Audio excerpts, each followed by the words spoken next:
Leading into the Ryzen R3 3100 and 3300X reviews at an unspecified point in the future, we wanted to revisit a set of more affordable CPUs with our new CPU testing methodology that we just debuted.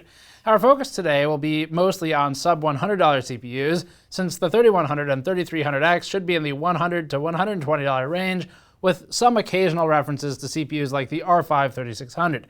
This means a renewed look at the AMD R5 1600AF on our new set of games, our first time testing the Intel i3-9100F, and a revisit of the Athlon 3000G and Intel Pentium series. The biggest problem with this set of CPUs seems to be availability, or specifically availability at an actually sane price.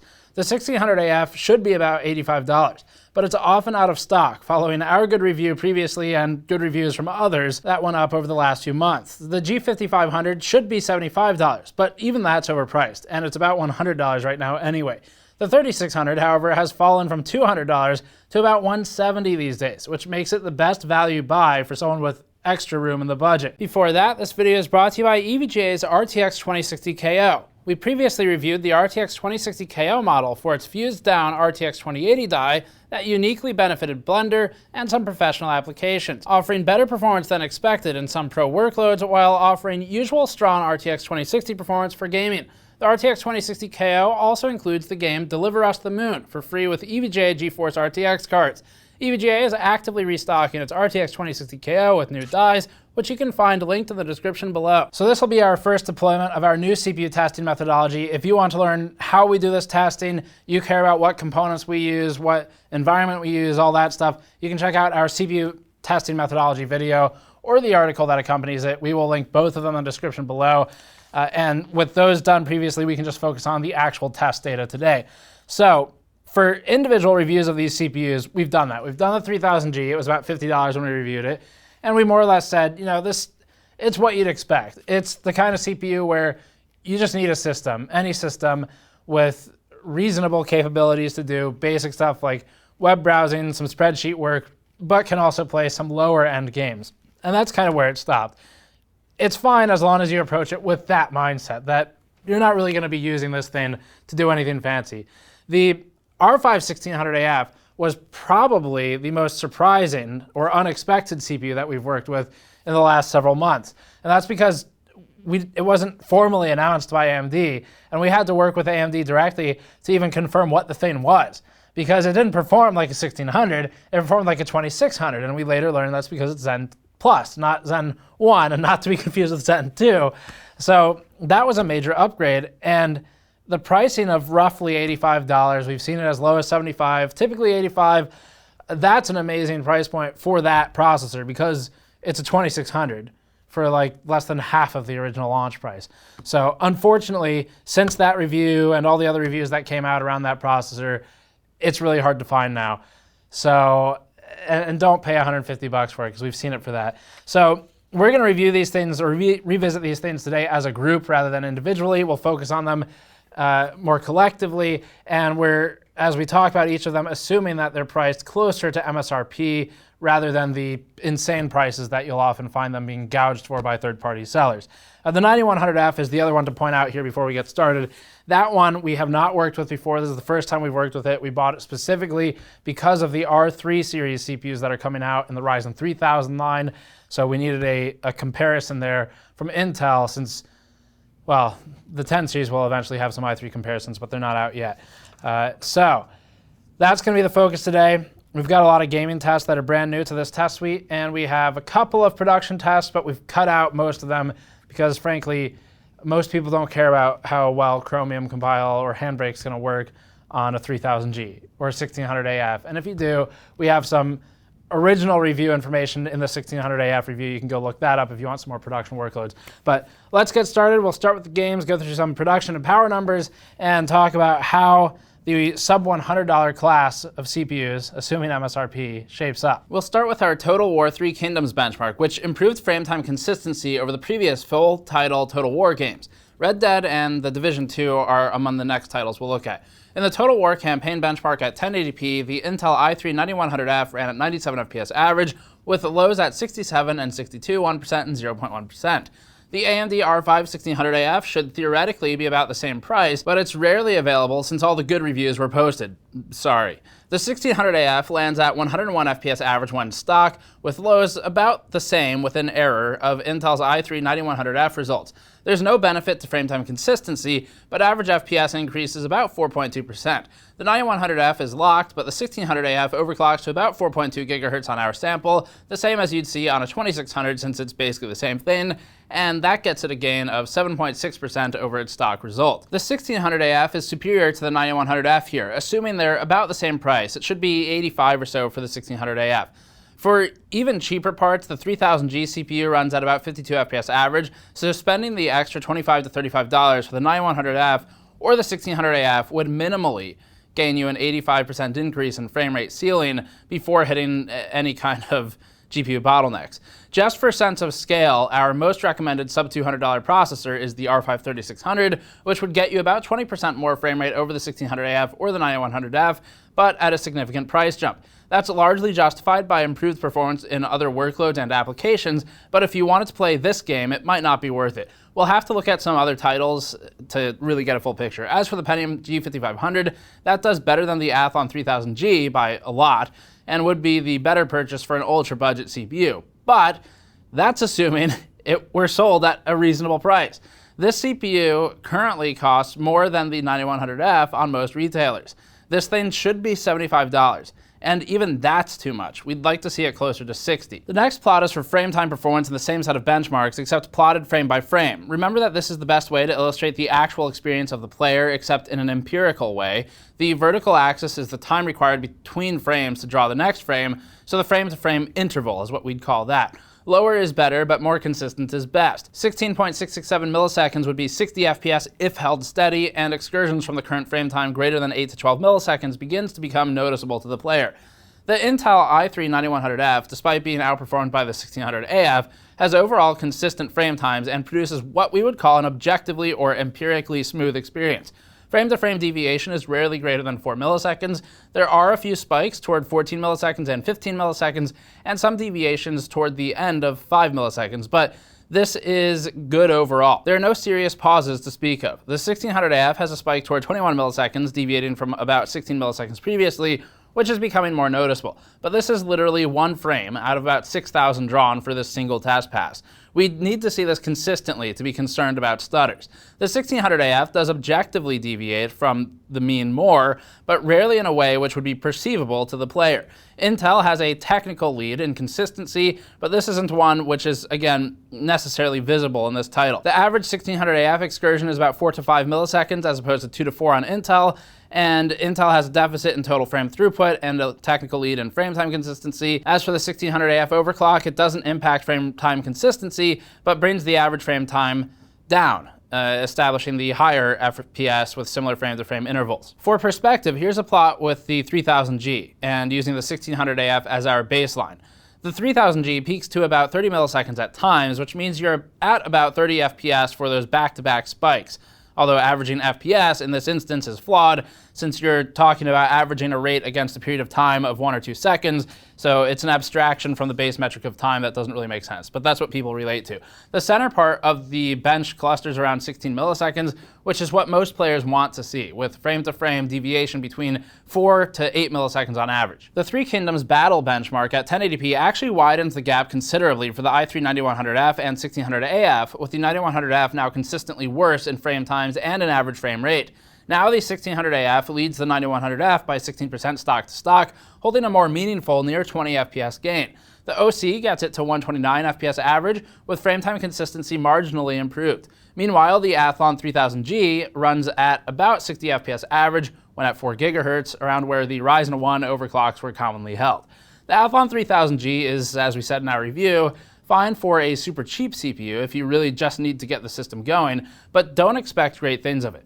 As for the 3400G, it remains overpriced and of no value if you don't want that IGP element, and even if you want that, it might be worth considering going for a super cheap DGPU instead, but that's a different story. The 3600 gives us perspective at 137 FPS average with no proportional frame time consistency benefit over the 1600AF. This is obviously the better CPU with the higher average FPS, but its value is primarily in other applications. People on a budget would be fine to consider the 1600AF or the 9100F, although the 1600AF, if you can find it, is the better buy. The G5500 should be skipped entirely. The G5400 appears to be about $60 right now, which might be a more reasonable purchase than the 3000G on the face of it, but you're also going to end up with a more limited upgrade pathway. Last one for Three Kingdoms at 1440p. The top end frame rate is cut down with the best CPUs all within error of each other because they're all hitting the GPU bottleneck. We can't differentiate which CPU is better once it's above 100 FPS or so on this chart because the GPU is limiting us. For this reason, the 1600AF looks equal to a 9900K, which is obviously not true, but is a sort of funny byproduct of limiting yourself on the GPU. That doesn't mean the 1600AF is better than the 9900K, just like it doesn't mean the 9700K is better than the 9900K. It just means we're hitting CPU bottlenecks when the GPU load is too light, and GPU bottlenecks when the CPU load is too light, and so the end result is that everything around or above 100 looks about the same. There's real-world value to this data. If you're playing at higher quality settings and intend to be GPU bound, and you're not doing anything outside of games, the CPU choice matters a little bit less. But there's still an aging factor to consider, and we looked at that in our 10 years of Intel benchmark. Red Dead Redemption 2 is next. If you haven't seen our methodology piece, the part about Red Dead is important. We're adding some medium tests to accompany our high tests, but we only just started recollecting medium data, so we don't have a full chart yet. We'll start with a 1080p high on DX12 chart just because the top end isn't limited until we get past the budget CPUs anyway, so it works out for today's content. On this chart, the 1600AF actually establishes another meaningful gap against the i3-9100F CPU. It's about 25% ahead here, with an overclock helping gain an additional 6.4% or so. The 9100F doesn't have a significantly larger delta between its lows and its average, but is overall underperforming versus competition. The Athlon 3000G is outperformed again by the G5500, so it'd likely be outperformed by the absent G5400 as well. But if you're playing this kind of game, we'd rather advise saving up or buying better used parts instead. These CPUs have their place, and it's in less demanding games and applications. The 3600, for reference, runs at 116 FPS average, and we see AMD's top end maxes at 119 FPS average, where we start running into GPU overhead issues on the AMD CPUs. Intel's is a bit higher. Here's the Vulkan chart for 1080p. Everyone gains a little bit, with the 9100F now running at 100 FPS average instead, and the 1600AF running at 110 FPS average. The lows are within test variants of each other for this game. AMD's CPU is now about 10% ahead instead of 25% ahead, but note that we don't know exactly which features Rockstar is using of Vulkan, so there could be differences beyond just the API. The gap shrinks at this point up until the OC at 118 FPS average. The G5500 is now a more playable 64 FPS average with lows not particularly great, but not experience ruining. And the Athlon 3000G hasn't moved too much. All of our AMD CPUs are hitting earlier GPU overhead limitations, potentially caused by driver communication with the CPUs. At about 123 FPS average, we see them start to peak. It's the same as when Intel here is topping out at 130 FPS average, where all the numbers lose their ability to be compared to one another due to another component limiting the top performance of the CPU, except it happens earlier on AMD here. You can see this because all AMD parts stop peaking around 120 to 123, which means we have some scenes where there's likely excess frame rate that is getting kneecapped by the GPU. That's why we're adding medium to this game, but give us a little bit more time on that. Shadow of the Tomb Raider is next, another DX12 game that's returning to our bench suite from last year. We're running this one at 1080p medium. It's a DX12 Crystal Engine title, modified Crystal Engine, and we've updated the game version from our previous test suite. In this chart, the performance ceiling doesn't cap until we hit the 9900K at 5.1 GHz, so we know that we won't be bottlenecked for most of the CPUs on this chart. The AMD R5 1600AF leads the 9100F by about 22% in average FPS, and because lows are scaling as a function of the average, those also improve. The 1600AF overclock doesn't gain us much in the way of perceptible difference. It's not like in the days of the i7-2600K, but it does get us to 125 FPS average. Our perspective providing R5 3600 establishes a strong lead over the 1600AF, which is a 2600-ish as a reminder, at 141 FPS average, although its overclock does nothing for performance. The lead is 17% stock to stock between the two. The 9100F, meanwhile, still does fine, but if it's the same price, it's not a better purchase. The G5500, and presumably the G5400 were at present, seem to outdo the 3000G. The G5500's experience overall isn't objectively terrible, but its frame time performance is spiky enough that you'll experience occasional stutters depending on the load of the scene. Civilization 6 turn time benchmarking is next. This one uses time required for AI players to process the next turn, which produces a unit of time rather than frames. It's useful for determining how long a CPU takes to calculate advanced AI player movements in a game. In our benchmark, there are 5 AI players, so if one turn takes 30 seconds, that means the time between you clicking end turn and your next turn beginning would be 2.5 minutes. That's why, showing this chart, it's actually just painful to benchmark with or play with a CPU like the Athlon 3000G, or to a lesser extent, the Pentium G5500. In either instance, you're waiting between 5 and 6 minutes to play your next turn. They both run, to their credit, it's just unbelievably painful as late game gets established. As for the 1600AF stock CPU, that finishes turns in about 40.6 seconds on average, equal to the Intel i3-9100F at 40.5. These are within test variants of each other and are the same. The 1600AF gets a big advantage from an overclock, dropping 8.9% time required to 37 seconds. The 3600 leads CPUs like the 7700K, 1600AF, and 9100F at 34.6 seconds per turn. We're curious to see what the new AMD R3 3100 and 3300X will look like in this test, as it does benefit from higher frequencies first and foremost. That's obvious by comparing the 9900K and 9700K, both at 5.1 GHz. The Division 2 is our next game. For this one, remember that we discarded initial testing due to being too GPU bottlenecked, something we explore in our CPU methodology piece. The Division 2 is a very GPU-intensive game, so it's hard to produce a visible difference between CPUs. We discussed this more in that content, though. Here's the chart. At 1080p medium, there's a clear divide between the CPUs, with scaling all the way up the stack.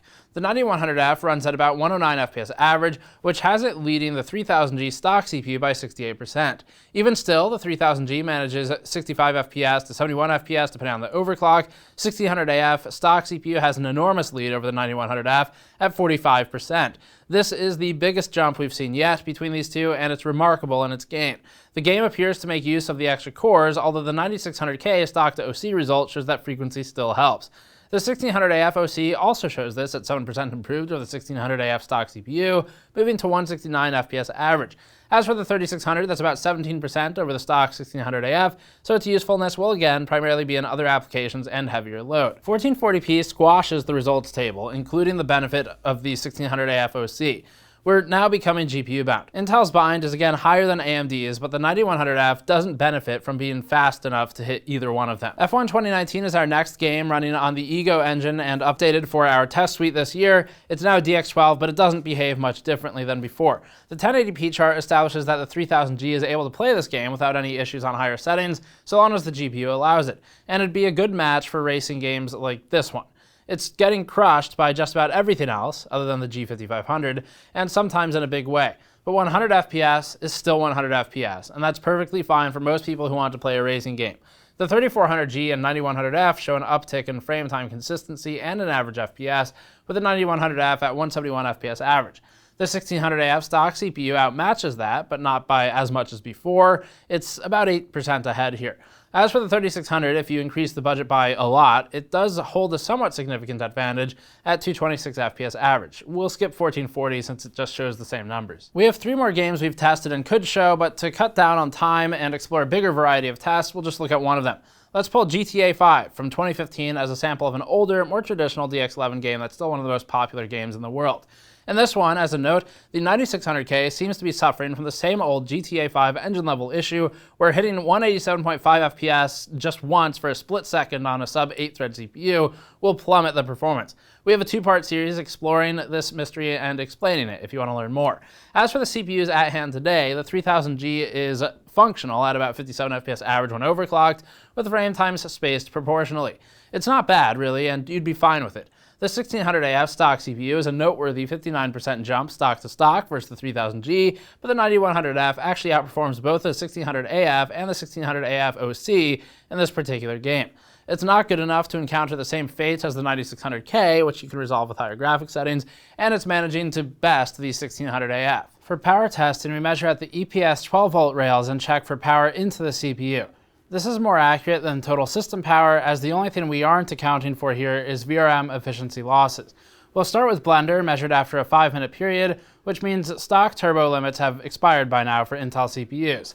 The 1600AF stock CPU runs at 83 watts, the OC ran at about 152 watts on the older Zen Plus architecture, and this is one part being an older architecture and requiring higher voltage, and another part pushing this 1600AF to its limit.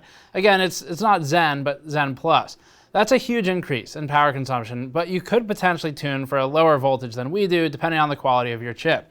Our voltages are set mostly to make sure they pass testing in the short term, but the numbers we set here don't necessarily mean they're the best possible voltages on the chips, nor do they mean we recommend copying these numbers. You should always do your own testing and find an optimal volt frequency setup. Either way, factor in a potentially larger cooler for the 1600AF OC. The 9100F draws about 48 watts, so it runs less power hungry than the 1600AF stock CPU and still manages to achieve similar performance in a lot of games. The Division 2 is the outlier here, where the 9100F was blown away by the 1600AF. This is good power consumption for the i3 part. It does deserve praise for being energy efficient, but one thing we've learned over the years is that budget system builders really don't care much for power and just want to get the most performance for the dollar, especially for a standard ATX desktop. Speaking of, the 3000G was consuming about 29 watts, so it also gets credit for its often acceptable performance at that level of power. Premiere's next. You really wouldn't want to rely on the 3000G for rendering or editing a video in Premiere. At 14.5 minutes, it's painfully slow, as is the G5500 nearby. Remember that this is totally variable on project size, so if you edit a longer or more complex project, the render times will be even worse than shown here. Looking at it as a percentage is the better analysis. As for the 9100F, that cuts the times in half to 8.1 minutes, while the 1600AF cuts it further by 24%. Overclocking the AF also proves useful, pushing it to 5.5 minutes for the 1080p render, nearing the 8700K stock CPU in performance. The 9100F is acceptable here, but the 1600AF is significantly better value contingent upon its actual availability at around $75 to $85. Our 4K render completely distorts the scale and proves the previous point. These CPUs just get increasingly bad as the workload increases. The 9100F manages to look good in the face of the 3000G and 5500, but even the 1600AF isn't a strong performer in this workload. The 3600 starts posting more meaningful performance gains here and shows that if you're doing any regular amount of Premiere work, it may be worth trying to save for the 3600 instead. Adobe Photoshop is next and is one of the most frequency-dependent production workloads we test. This one uses transforms, heavy filter application, canvas resizes, masks, blending layers, and other processes to stress the CPUs. The 9100F is about the same as the 1600AF stock here, with the 1600AF OC gaining by about 9%. The 3600 sets expectations of what an extra $80 to $100 can do at 993 points stock and 1017 overclocked. Although we have a lot more, since these are low-end CPUs, we'll just stop with Blender. You probably aren't trying to compile Chromium on a 3000G. In this one, the 9100F required 41.5 minutes to render the GN Monkey Head stress test, with the 1600AF significantly improved at 24 minutes. That's a reduction in time required of about 42%. That's because Blender will scale directly with thread count, since it's a tile-based renderer and can make use of each thread for a new tile. And finally, the GN logo render has the spacing similar to the previous test. The 9100F requires 53 minutes to the 1600AF's 29, with the 3000G and G5500 way at the bottom, especially the G5500 in this one. So that'll cap it then. Probably the most interesting bit of information in there from the gaming side. There were two games that really stood out. GTA 5 was the only one that had the 9100F outperforming the 1600AF, or at least roughly matching it, including the overclock. And that we think is because it's an older game, it's DX11, which doesn't necessarily mean anything, but it's an older game with DX11. GTA 5 has never worked particularly well to begin with. It doesn't even work well on high-end Intel CPUs. That was a game where the better your CPU, under a given core count, the worse the performance. So it seems counterintuitive, but basically to get better performance on CPUs like the 9600K, you have to actually reduce the frame rate, because otherwise it goes too high, it hits the engine FPS cap, and then it rebounds off of it really hard, and you have a stall for 200 milliseconds. So a really strange game to begin with. But in that game, the 9100F was doing about as well as or a bit better than the 1600AF, and that was the only instance. The other really interesting title was the Division 2, where we saw the 1600AF jump something like 45% ahead of the 9100F, which didn't happen in the other games, but specifically in that one. And that's an occurrence of thread count really starting to matter for a gaming title, where the 1600AF is just obviously superior in that category, and it really shows there. Blender is about as expected, Premiere is about as expected. Power numbers do have the 9100F in an advantaged position, and we'll give it credit for being power efficient, along with the 3000G even. But like we said, probably the least important time for power to be efficient is in a budget system where the buyer just doesn't really care. Like, you're not talking power numbers that are going to inflate their electricity bill over years of use. It's not high enough for that. And you're not talking about a heat load that is difficult to cool, because 50 watts versus 70, whatever. It's really not that much different in terms of cooling potential. I mean, yes, and stock cooler from Intel, it starts to get bad, but it's something you can deal with, is what we're getting at. So the budget market just doesn't typically care about power that much. And if you do, maybe you're building in an SFF box, HCPC, something like that. But you're more focused on price to performance in that category. So it's not really something that can reinforce the 9100F as much as it needs it. So then, the 1600AF, really to no one's surprise, remains incredibly good for the value anyway at $85. Unfortunately, when it's 150 plus, it's really, you shouldn't be buying it because that's not what MSRP was. The retailer or someone in the chain is making 2 times their, well, maybe 4 times their original margin on you if you buy it for that price. So try not to succumb to that. If you're spending that much, you might as well buy a 3600. These days they're like 170, 180 in the US anyway. So, and that's still a great deal. So yeah, that'll recap us. 3000G, opinion remains the same. If you really, really can't stretch your budget, you need something to work, it's fine, but don't expect to be playing higher end or higher intensity games on it. The 1600AF remains the most competitive.